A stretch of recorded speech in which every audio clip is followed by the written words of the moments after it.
Hey everybody, what's going on? We're back on the main account. We got our Fire Knight 25 speed team sorted. So today we're going to take a look at that. I did not create this team. I actually pulled it off of Hell Hades' website. The optimizer has that suggest team feature now.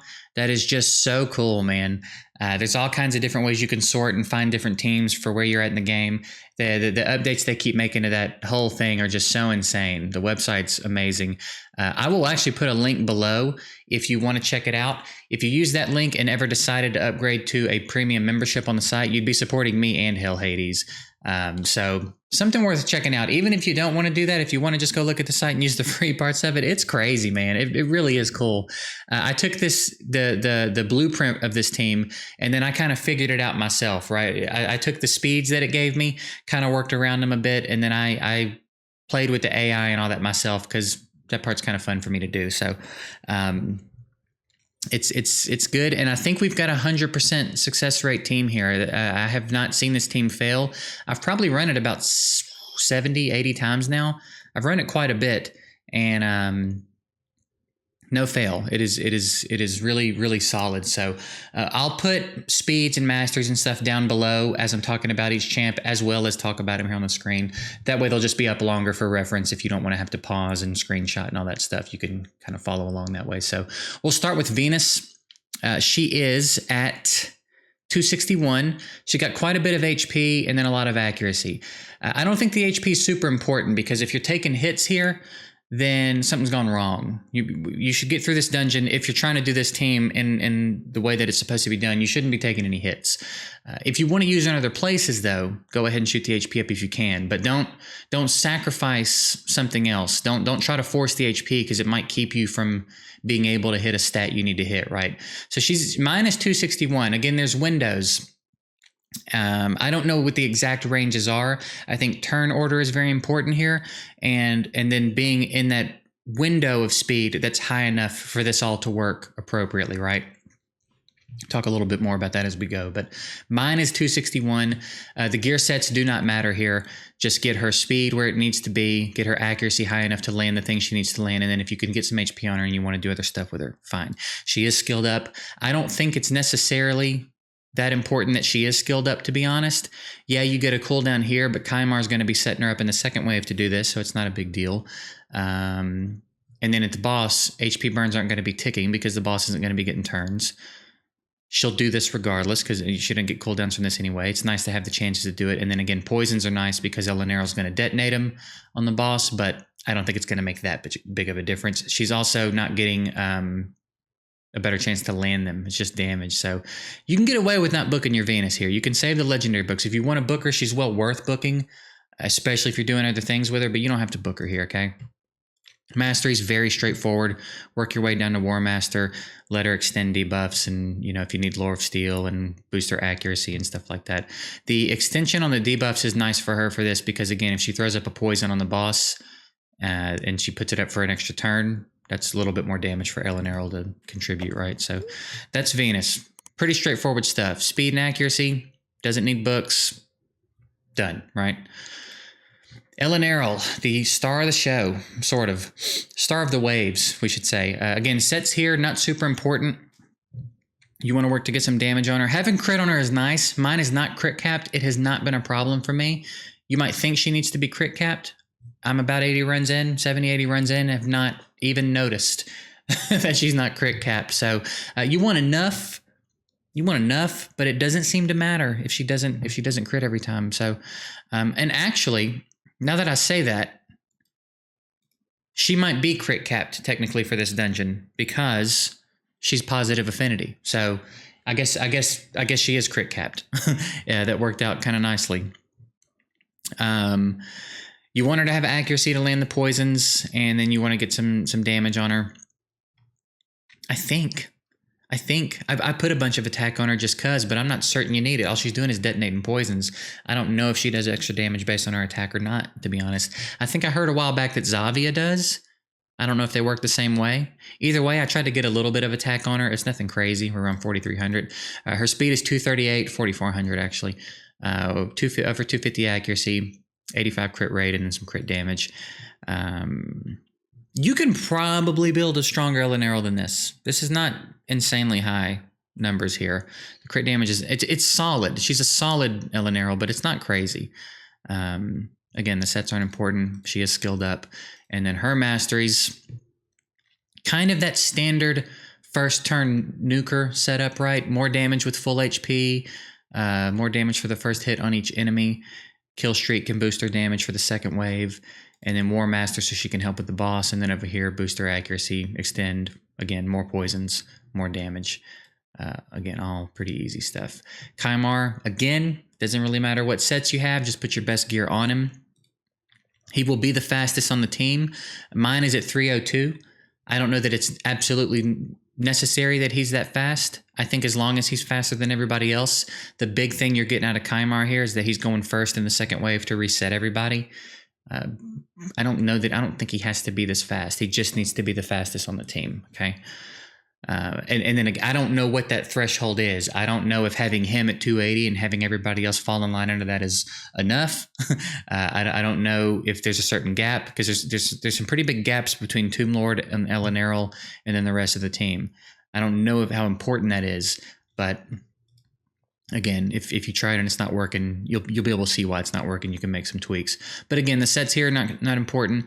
You want him to have speed. You want him to have accuracy, and that's that. I wouldn't hate having a little more on mine, because I think I want to do other things with my Kymar, but 475 will be fine for now. Again, while we get all this sorted and farm up some better gear. He is skilled up. I don't know that it's necessary that he is, though. He's certainly worth the books. You should certainly be booking your Kymar anyway, but for this specifically, I don't know. You only really need this in the second round.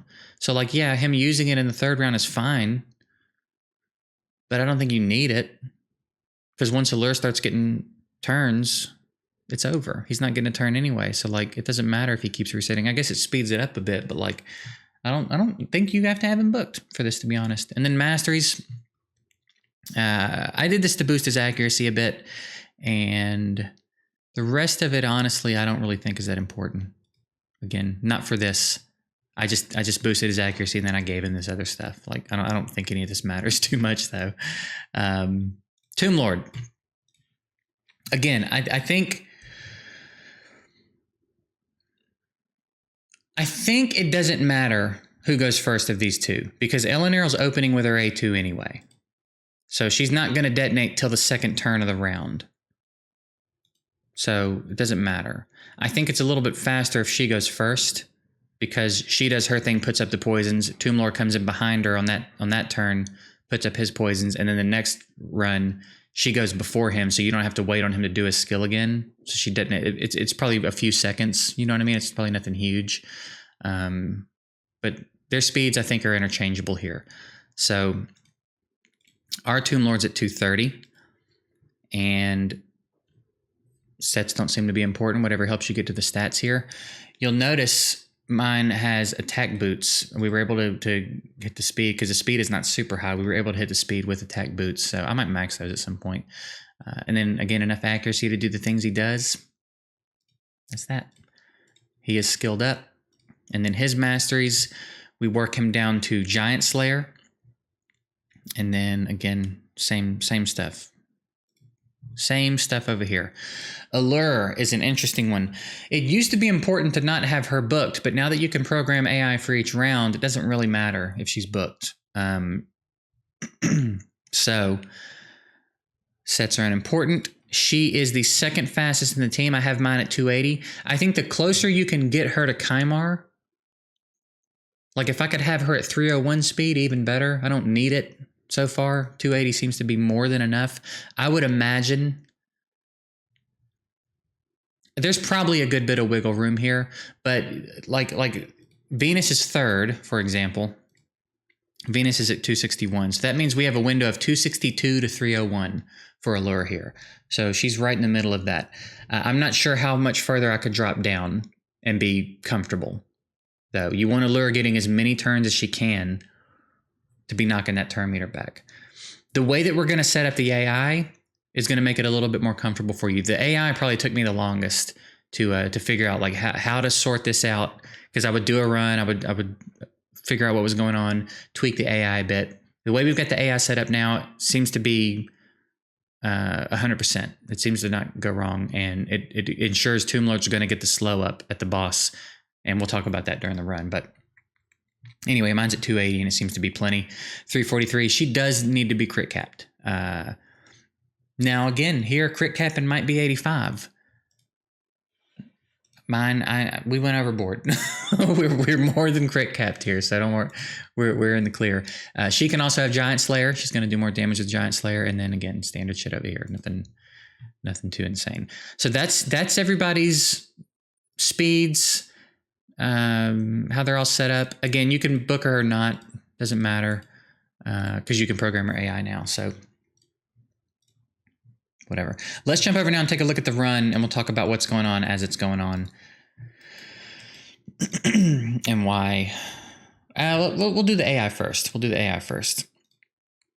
So for round 1, Tomblord, I don't want him using Blight because it's just time consuming if he uses it. I want him to open with the poisons, right? That's it. I want Venus to open with the defense down weaken. I want Eleanor to open with her A2, and then by default, she'll use her A3 after, so she'll be fine.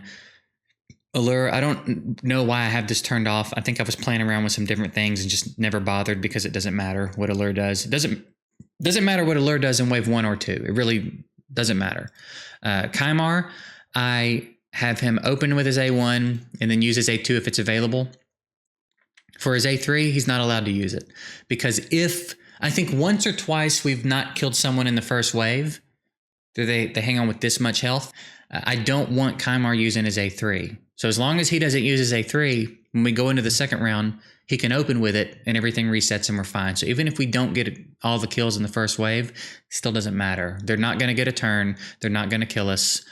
It doesn't matter what skills everybody uses after that to kill him because Kymar's resetting us in the second round, right? So as long as he doesn't use Seal of Magic, we're fine. For round 2, same thing for everybody else, basically. I want Tomblord to open with his A2. I could turn off Blight here, but whatever. I want her to open with that. I want her to open with her A2. Same for Allure. And then I want him to open, obviously, with Seal of Magic for round 2. And then for round 3, this is very important. We'll talk about Tomblord last. Kymar, it doesn't matter. Doesn't matter what Kymar does. Allure, turn off everything except her A1. That's all we want her doing. Eleanor, I want her to open with her A1. Venus, I want her to open with her A1. Tomblord, I wanted to open with her A1. We need to get as many hits into the shield as possible because what we're doing is we're setting Allure up to be the one that breaks the shield and then starts knocking turn meter back. When it gets to Allure, he's going to have 1 hit left on his shield, which means 1 hit. Actually, all 3 hits get to knock back turn meter because the hit that breaks the shield can also do the effect that it has built in. So she can get all 3 of her turn meter knockbacks here. The thing with Tomblord that I figured out was working without fail is to disable his A2. What'll happen if you don't is he'll have it available. He's going to throw up poisons and the debuff bar is going to get full, which is not going to let him place the slow. And placing the slow is what makes this 100% successful because occasionally Allure will miss a knockback. It just seems like that's the way. She's either missing a knockback or she's just a little bit too slow. And you'll notice a trend where every time Allure gets a turn, the Fire Knight's turn meter is a little bit fuller every time she goes, right? So she's knocking it back, but he's creeping his way to a turn, and you'll get him down to about 20 or 30% health, and then he'll get his turn, and that's bad. We don't want him to get his turn. So if we disable Tomblord's A2, we keep the debuff bar from filling up, which means he can put the slow on with his A1, which guarantees the Fire Knight will not get a turn. He has not gotten a turn since I did this in dozens and dozens of runs. So it seems counterintuitive. It seems like you're taking away damage from Eleanor. My runs actually sped up. I think my best time before I did this was like 157, and now my best time is 142, I think. Like I just progressively kept getting better and better times after I turned this off. So it seems a little counterintuitive. Just trust me. Trust me, it works. Let's jump in here and take a look at the run. You can see it in action.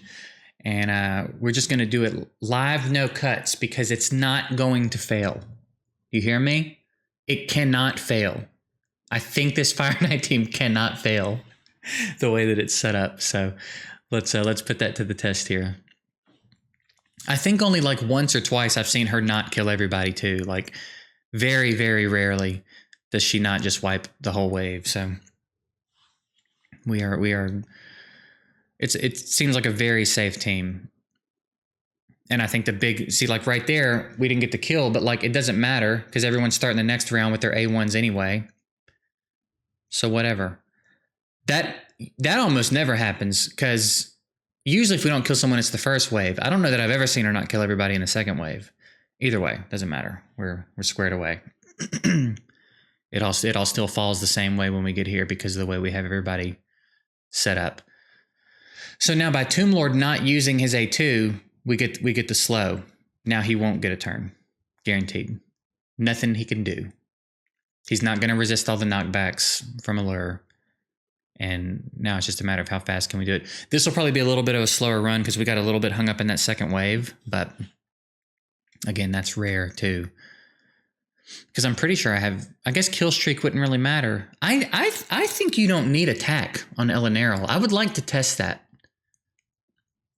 Maybe we'll test that. Maybe we'll do that on stream one day when we feel like playing around a little bit.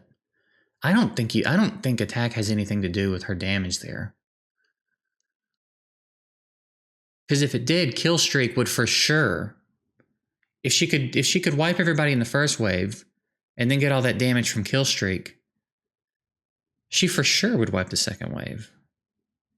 151, still not a bad time, and we got hung up on the second wave a little bit. So that's the team. Again, I'm fairly convinced it can't fail. I'll let you guys know if it ever does. I think it can't. I feel pretty convinced nothing can go wrong here. Because even when something goes wrong, it's fine. The fact that they've let us program 3 rounds of AI now makes it safe, right? It used to be a problem. If you didn't get a kill in the first wave, Kymar would come back in and use his A3 and you'd be screwed, right? Now that you can program every round, we can set the boss up to make sure the shield goes down the same way every time, regardless. I don't think it can fail.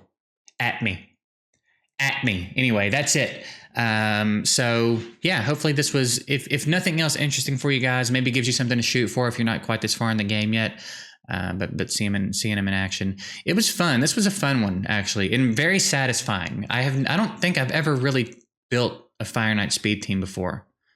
So this was fun and pretty satisfying when I got it all sorted out. So yeah. Next, I think let's see. We've got Dragon, we've got Fire Knight, we've got Spider, we've got Clan Boss, all sorted, and they're all locked. So we need Ice Golem, we need Hydra, we need Doom Tower stuff, we need Arena stuff. So we still got quite a bit to do. I don't know what we'll do next. It might be worth just going ahead and doing Ice Golem. The thing is, yeah, maybe we'll do Ice Golem next. I don't know. You guys let me know. If you have a preference, let me know in the comments. And if I see anything trending down there in the comments, I'll make it the next thing we do. But yeah, that's it. Appreciate y'all watching. We'll catch y'all later.